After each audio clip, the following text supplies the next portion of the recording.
Aku tak takon, wong sak donya iki sapa sing uripe ora kepengin kepenak? Mesti kabeh kepengin kepenak. Kabeh kepengin mulya, kabeh kepengin sugih, kabeh kepengin ora kekurangan. Kuwi wong sing iso mikir kanthi nalar sing ganep.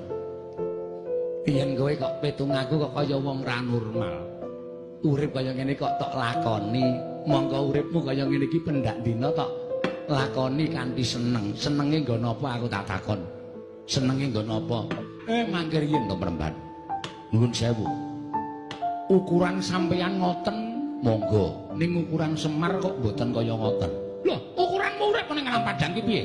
Ukuran kula urip ning alam padang menika mboten perkara brana picis, mboten perkara derajat pangkat, mboten perkara bondo donya niku mboten. Ning ukuran kula urip ing alam padang niku ati. Ana poke began derajat pangkat brana picis akeh turah-turah nek atine ora tentrem niku padha karo menggunggung penyakit. Yen wis entuk penyakite bakal cedhak patine. Mongko bondo donya derajat pangkat niku ora iso nulung wong bakal ngadhep marang pangeyaning Gusti. Ngoten. Duwe derajat pangkat, duwe bondo donya nek uripe adoh karo sing gawe urip, niku sak dalan-dalan kesandung-sandung, kesrimpet-srimpet. Ning arepa uripe kaya kula niki sarwa kekurangan, ning cedhak karo sing gawe jagat. Lakune ya kepenak, ora bakal kesandung, ora bakal kesrimpet. Kuwi mung penemune wong goblok. Penemune wong sing ora ngerti marang ilmu.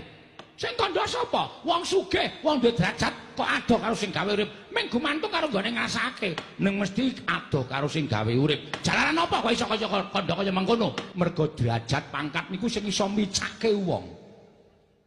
Bondo donya niku sing iso micake wong wekasan lali panembahe. Contone, mboten sanggo conto sing kula dumuk. Ning pirang-pirang teng donya niku gumlare menungso. Sing kokean derajat pangkat, kokean bondo donya, wekasan mripate wuta karo sing gawe urip, terus ngawula karo bondo donya. Niku pirang-pirang.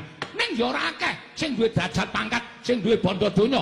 Ya tetep tuwajuk ngene manembah marang panguwasaning Gusti. Niku nggih wonten. Ning karo sing kula kandhake niku perbandingane 1000 dibanding 1. Ngoten. Dadi Semar emoh. Upama Semar niku urip nang alam padang, kula tak urip kaya ngeten iki kula wis seneng. Kula wis seneng. Lair kula bungah, batin kula seneng. Kok sik? Kok kowe iso kandha lairmu bungah? Monggo kowe sarwa kekurangan. Lair niku mboten kok perkara branda donya.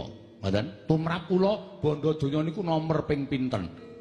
Arepa kekurangan ning nek sedulur kula akeh ora duwe dhuwit, ora duwe bondo brana picis.